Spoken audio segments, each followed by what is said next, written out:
Shalom, salam sejahtera, selamat berakhir pekan. Mari kita mendengarkan firman Tuhan, tapi sebelumnya mari kita berdoa. Ya Tuhan, kami mau membaca dan merenungkan firman-Mu. Kami memohon pimpinan Roh Kudus yang memberikan kami hikmat dan pengertian, supaya kami dapat memahami firman-Mu dengan benar. Dalam nama Tuhan Yesus, kami berdoa. Amin. Pembacaan firman Tuhan dari Kisah Para Rasul 1 ayat 14. Mereka semua bertekun dengan sehati dalam doa bersama-sama dengan beberapa perempuan serta Maria ibu Yesus dan dengan saudara-saudara Yesus. Demikianlah firman Tuhan. Tema kita berdoa dalam penantian. Saudara-saudara, kita baru saja memperingati peristiwa penting, yaitu kenaikan Yesus ke surga. Setelah kenaikan Tuhan Yesus ke surga, maka murid-muridnya kembali ke Yerusalem dari Bukit Zaitun, tempat Yesus terangkat ke surga. Lalu apa yang mereka lakukan?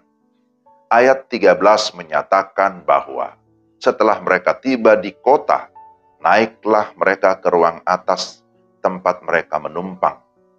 Di sana para murid berkumpul dan berdoa untuk menantikan janji Kristus, yakni janji tentang pencurahan Roh Kudus.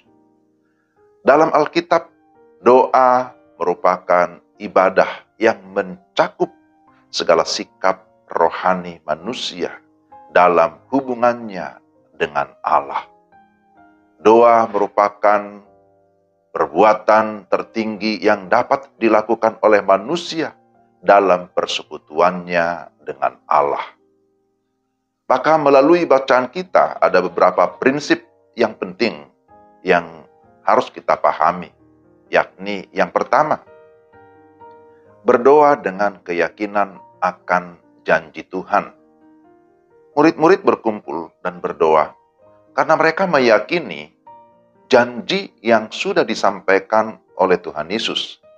Jikalau kita membaca dalam Kisah pasal 1 ayat yang keempat, disebutkan di sana bahwa Yesus melarang mereka meninggalkan Yerusalem dan menyuruh mereka tinggal di situ untuk menantikan janji Bapa.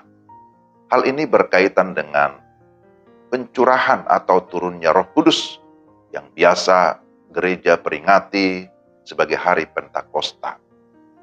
Ini adalah hal yang sangat penting, bahwa kita harus berdoa dengan keyakinan iman dan juga dalam ketaatan sesuai dengan perintah Tuhan. Ini yang pertama. Yang kedua, berdoa dalam ketekunan. Ketika Yesus bersama-sama dengan murid-muridnya, Yesus mengajarkan agar mereka berdoa dalam ketekunan. Atau disebutkan berdoalah tanpa jemu-jemu.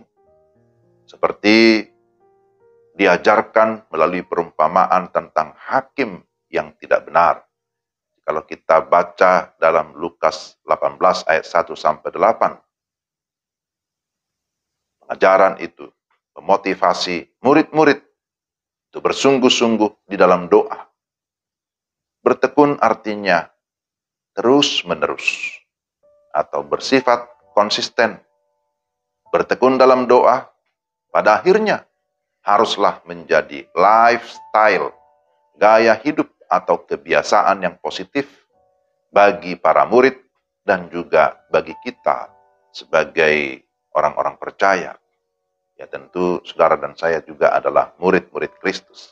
Amin ya. Dan yang ketiga, berdoa dengan sehati. Doa bersama tidak dimaksudkan yang penting kumpul bersama-sama secara fisik. Akan tetapi perlu ada kesehatian. Sehati dari satu kata Yunani disebut homotumadon. Berarti memiliki perasaan dan pikiran yang sama dengan satu tujuan, agar nama Tuhan dimuliakan. Sehati berarti tidak memikirkan kepentingan sendiri. Dengan kata lain, orang percaya yang berdoa dengan tujuan yang sama, juga memiliki kerinduan yang sama, itulah artinya berdoa dengan sehati. Lalu apa hasilnya? Sesuai dengan janji Allah kepada mereka, maka ada berkat bagi mereka yang sungguh-sungguh berdoa. Berdoa di dalam iman, berdoa dalam ketekunan, berdoa dengan sehati, bahwa akhirnya mereka mengalami Roh Kudus. Roh Kudus mendiami dan memenuhi hati setiap orang yang percaya. Roh Kudus memberikan mereka sukacita, memberikan kekuatan yang baru, memberikan kebahagiaan. Roh Kudus memberikan karunia-karunia untuk melayani, tapi juga Roh Kudus menjamin kehidupan yang kekal bagi setiap orang yang percaya. Maka saudara dan saya, kita sekarang ini juga berada dalam masa penantian. Tapi penantian yang kita nantikan sekarang adalah kedatangan Kristus kembali. Kita belum tahu atau kita tidak tahu kapan persisnya. Tapi Kristus akan datang kembali sesuai dengan janjinya ketika dia terangkat ke surga. Maka dalam menantikan kedatangannya, mari kita sungguh-sungguh berdoa. Berdoalah dengan iman, berdoa dengan tekun, berdoa dengan sehati dalam kebersamaan, maka saya percaya kita akan mengalami janji-janji Tuhan. Mari kita berdoa. Ya Tuhan, terima kasih untuk firman-Mu hari ini, yang mengingatkan kami supaya kami sungguh-sungguh berdoa. Berdoa dengan keyakinan iman, berdoa di dalam ketekunan, berdoa di dalam kesehatian, supaya kami sungguh-sungguh boleh mengalami pertumbuhan, dan lebih dari itu kami boleh mengalami berkat Tuhan. Kami dipersiapkan untuk menjadi alat Tuhan, menjadi saksi Tuhan di tengah-tengah dunia ini. Kiranya Roh Kudus menolong dan memampukan kami untuk dapat melakukan firman. Dalam nama Tuhan Yesus kami berdoa. Amin. Demikian renungan kita. Tuhan memberkati Bapak, Ibu, dan saudara-saudara sekalian. Shalom.